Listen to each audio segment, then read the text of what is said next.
አሰላሙ አለይኩም ወራህመቱላሂ ወበረካቱ። ውድና የተከበራችሁ የኢማም ቤተሰቦች እንዴት ናችሁ? ሰላም ናችሁ ወይ?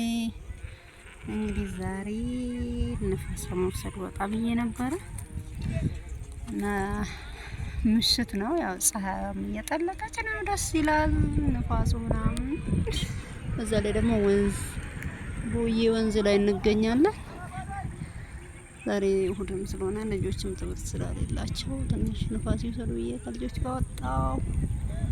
እንግዲህ እንደምታዩት ጅማ ላይ ትልቁ ወንዝ ድሮ ሳር ነው። ይሄ የምታዩት ክምር የሚመስለው እየተጠረገ ያለ ሳር ነው። ሳሩ በውስጥ ታችም ደግሞ ያው እየቆፈረ ነው፣ አላለቀም። ያው ሳሩን እየጠረገ ነው ያለው። ውሃው እንግዲህ በጣም ሰፊ ውሃ ነው እንደምታዩት። መጀመሪያ ይሄ ውሃ ምንም አይታይም ነበረ። ከዚህ በፊት የቀዳሁት ቪዲዮ ራሱ ነበረ ቻይና ላይ ስራለ፣ ግን መጀመሪያ ምንም ውሃ አይታይም ነበረ። ላው እንዳለ ይሄ ሳር ብቻ ነበር። አሁን ግን ይሄ ሳር ሲጠረግ ምን አይነት ውሃ እንደሆነ ብቻ ተመልከቱት።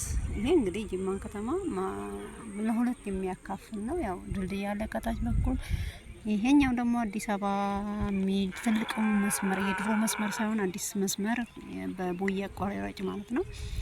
ቀጥታ በአይሮፕላን ማረፊያ ቀጥታ ላይ ነው ያለው እና በጣም ሰፊ የሆነ መንገድም ተሰርቷል። እሱ አልተመረቀም፣ መንገዱም ይሄን ይመስላል። እና በጣም ያስደነቀኝ ደግሞ የውሃው ነው። ውሃው ማሻአላ የሚባል ብቻ አይደለም፣ በእውነት በጣም ደስ ይላል። ግን አልቆ ደግሞ እዚህ ጋር መናፈሻዎች ሲገነቡ፣ ቤቶች እዚህ ዳር ላይ ሲገነቡ እንዴት አባቱ እንደሚያምር ልነግራችሁ አልችልም።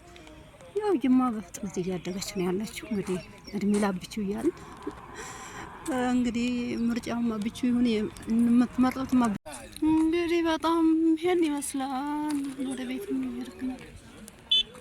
በጣም የሚያምር ብርጥ መናፈሻ አሁን ላይ በጣም ነው የሚሸታው። ሽታ አለው። በቃ የቆሻሻው እየተጠረገ የወጣው ብዙ እንስሳቶች ተውስጡ እየሞቱ እየወጡ ስለሆነ ያው ወደፊት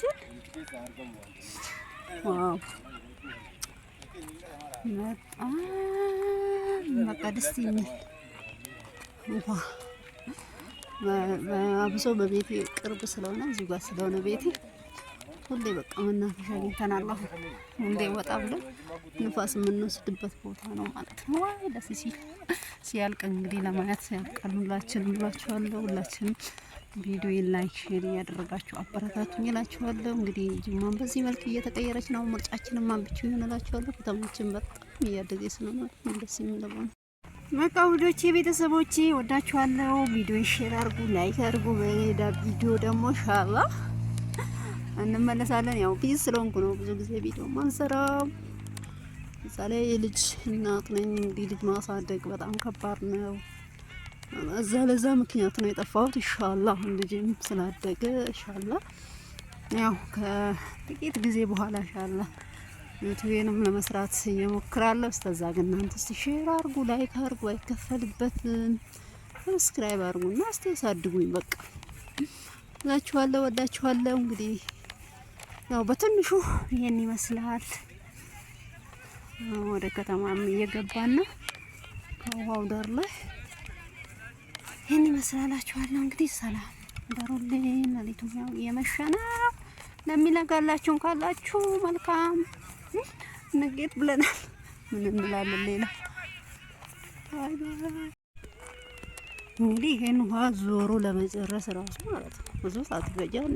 በነገራችን ላይ በእግር ታየው ያስ ይሄን ውሃ ዳር ከዳር ራሱ እኔ ዳር መነሻውና መጨረሻውን ማላውቀው ነገር ውጪ ማላየው፣ ግን ደግሞ በሚሄድ ራሱ ቢያንስ አንድ ሰዓት ከምናምን ያስኬዳል። እዚህ ሰፈር ላይ ብቻ ማለት ነው። በቃ በየአስፋልቱ ላይ እንደዚህ ከቤት ዋይ በጣም ነው የሚደክመው። እውነቴን ነው የምላችሁ። እንግዲህ በእውነት እዚህ ቆሞ ሲጠረግ ቢያው ማለት ነው ከዚህ ውሃ ውስጥ የሚወጣ ነገር በእውነት ለማመን ራሱ ይከብዳል።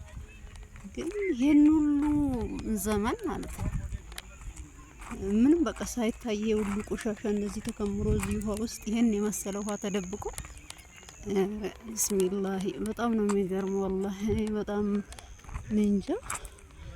በቃ አብይ ማለት በእውነት እውነትም በቃ ማይንድ ያለው ሰው ማለት ነው።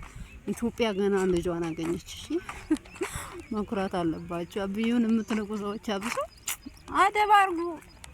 ያላያችሁን እያሳየን ስለሆነ ሩቅ ያላችሁ ከሀገር ውጭ ሆናችሁ አብሶ መንግስት ላይ ጣታችሁ የምትቀስሩ ሰዎች ምንም ስላላያችሁ ዝም ማለት በቃ ምርጫችሁ ይሁን ነው።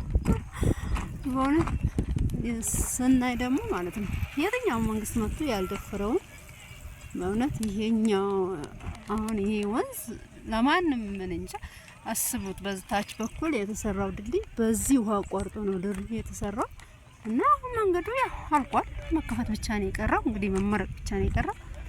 ያው መኪኖች አሁን ራሱ ዝም ብሎ ሞተሮች፣ መኪናዎች፣ ሳይክሎች እያተላለፉበት ነው። አልተመረቀም ለማለት ነው እንጂ በጣም ትልቅ መንገድ እየተመረቀ ነው። በዛ ላይ ደግሞ አስቡት ይሄ አሁን ዱባይ ወይስ ኢትዮጵያ